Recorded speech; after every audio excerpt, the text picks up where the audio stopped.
The guy from D&B Books shit-talked my comic like you would not believe it. Let's talk about this. And you, first, if you're not Canadian, you might not know what D&B Books is. It's kind of like a book resale store. You can go there to buy used books, and you also can bring your own books and sell them on D&B Books. They're gonna give you cash. And if you don't know who I am, I'm a lot of things, but in this video, what is relevant is that I make graphic novels. This is my graphic novel. This is the first chapter of it that just came out, and this is chapter 2 that is coming out in June. What I also do, I love to read a lot. I love to read physical books, and when I'm done with them, I usually sell them to D&B Books. I only want to have like 15 books at home at any time. If I finish a book, I like to give it away so that someone else can read it next. Or if I didn't finish the book because I didn't like it, I also bring it there because chances are there are a lot of people who would like this book. In general, I don't like hoarding books. I like to read them. I keep the ones that are very sentimental or the books written by my friends. But other than that, I give them away. And I love nothing more than bringing indie books to a D&B bookstore because I read a lot of indie books, but at the same time, indie books have difficulties being exposed to the market. You don't get distribution deals, you don't get into a bookstore, it's like there's a lot of limitations. But this is kind of like a hack. You bring the indie books to D&B Books and they don't know if it's indie or not. Buy it from you and they put them on the shelves. And now after I finish reading this indie book gets to live on in the bookstore because this is also a bookstore, which I think is helping indies. D&B Books has a graphic novel section, so I thought I'll just bring my comic in. How it works, you will bring the books in, they will look at the books, look at the condition, and will assess if they can sell this book or not. And they evaluate how much you're gonna get for this book. You can get like $10, or you can get one. I come in, I bring a bunch of books, some indie books in there as well, and I bring my comic too. And my comic was not the only comic book that I brought because I also brought like other manga and other comics. I had like a huge comic section in the store, so I thought, let's see what they're gonna think.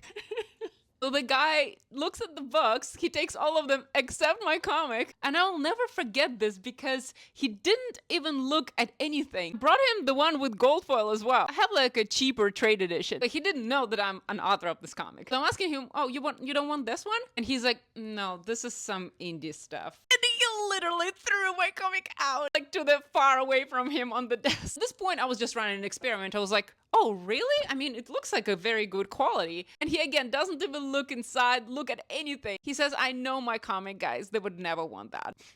I will tell you more in the next video.